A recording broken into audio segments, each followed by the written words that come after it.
Welcome to this week's edition of Ask Coach Marie.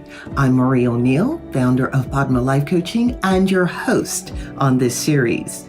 This is the place where you ask a question and I give my unique opinion as a life renewal coach, astrologer, and past life regression facilitator. Each week on Friday, I release a new video with me answering 2 questions from you, the viewer. I also talk about various other life renewal topics. Please know, once again, that I am not a therapist and I will never tell you what you must do. So let's go ahead and get started with the questions for this week.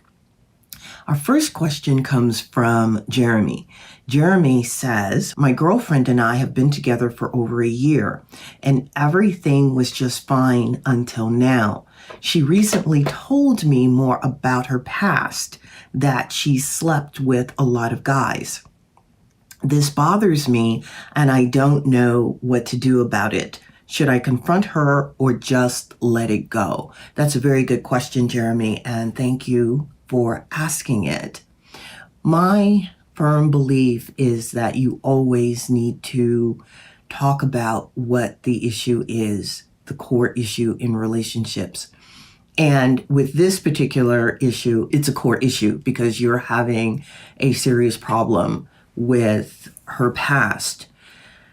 You want to do this because if you don't, it's going to fester and it's going to affect the relationship you have with your girlfriend long term. It can actually be the cause of a breakup. If you truly care about this person, and I assume that you do because you're asking the question, you want to be open and honest with her about your feelings. Now, how you do that is important. You want to make sure that you're not angry or upset when you talk to her.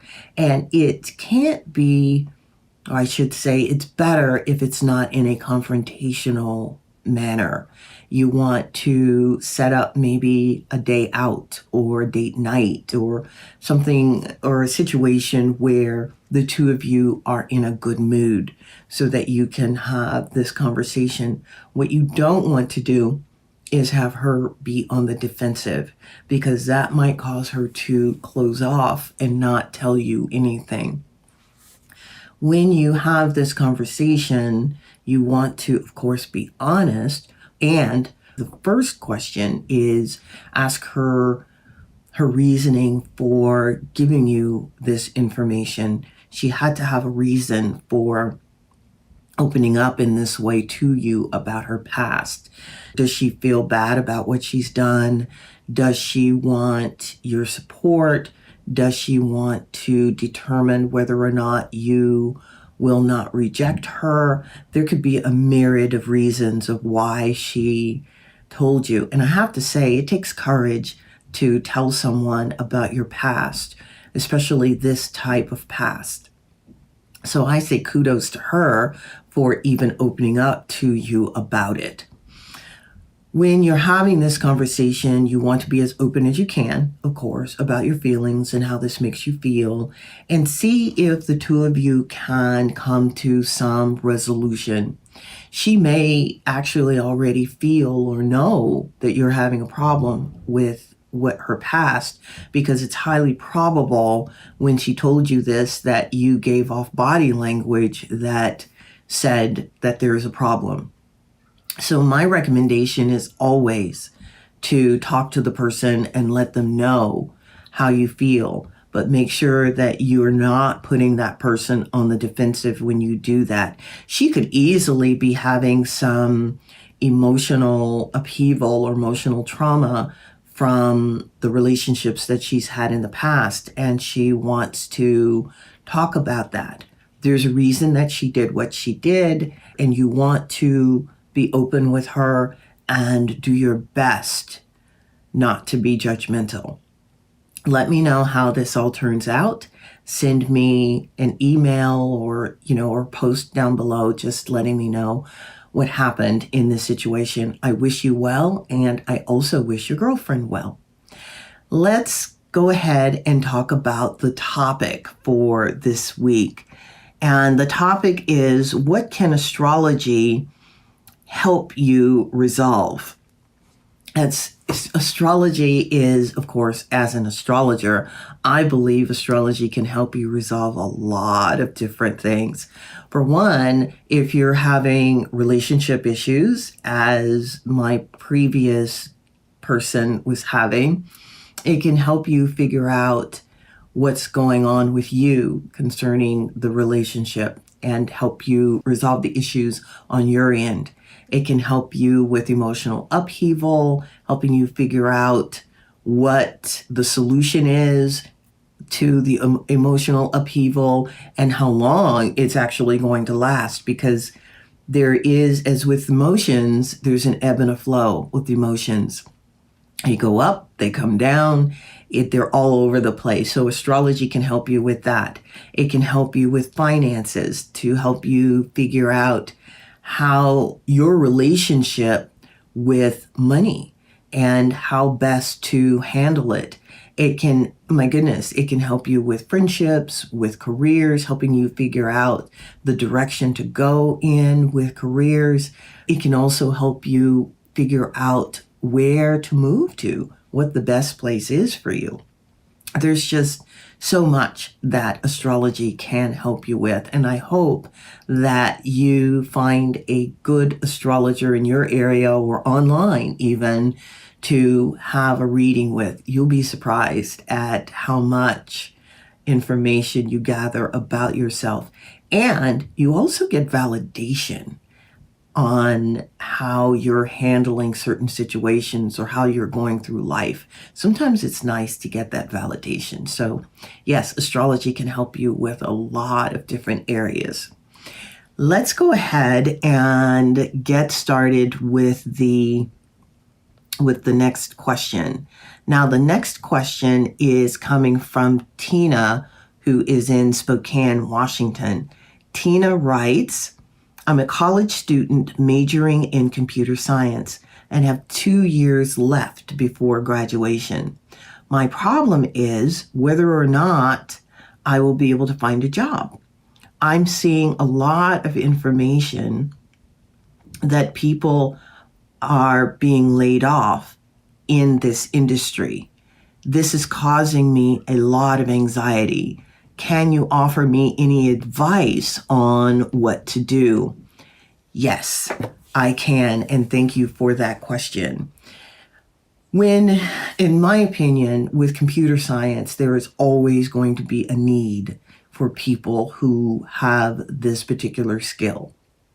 So whether people are being laid off or not now really doesn't matter. What matters is what you need to do for you to be prepared to enter the job market. And there are some things that you can do. First of all, look for internships that you can do with companies.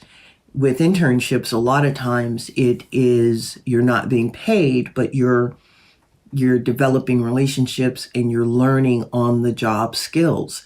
That's something that I would certainly recommend that you do. Look for internships, look for research projects with companies that will also help you to gain more skills. And where I'm going with this is actually networking, because networking is a primary tool for being able to find a job in the industry that you want to be in. If you start networking now, by the time you graduate, you will probably already have a job offer, or maybe you'll already be working in a particular job. That old adage of who you know is important, it is truly important. So I would recommend that you do that. The next 2 years, focus on your education, your learning, focus on building your network of people, doing internships if you can, doing research projects, whatever it is you can to gain your skills. Make sure to gain more skills. Make sure that you have your resume up to date too, so that when you start looking for a job, you will have your resume ready. If you have job experience from doing internships or doing research projects, that goes on your resume. And that means that you would be able to hit the ground running, so to speak, in a new job. You're showing a prospective employer that you are proactive, that you are taking responsibility for your own career. These are some things that I would recommend that you do to make sure that you're prepared to meet the job market when you graduate. The other thing is being flexible, being able to pivot. And when I say being flexible, you have no idea what job it is you're actually going to be offered. So be flexible with that job. It may not be exactly what you think you're looking for now, but it could be something that is better suited for your skills down the line too. So I hope that helps you. Please write me and let me know. This is the end of the session for today. If you have questions that you'd like me to answer, please send them to padmacoach@icloud.com. That's padmacoach@icloud.com. Also, be sure to like and subscribe to this YouTube station. That helps me more than you know. It helps the algorithms with YouTube know that this video is important and that it can be spread to other areas, to other people. So please like, subscribe, and hit the little bell so that you can be notified when other videos are being released. Thank you for listening to this talk today, and I look forward to seeing you next time. Bye-bye.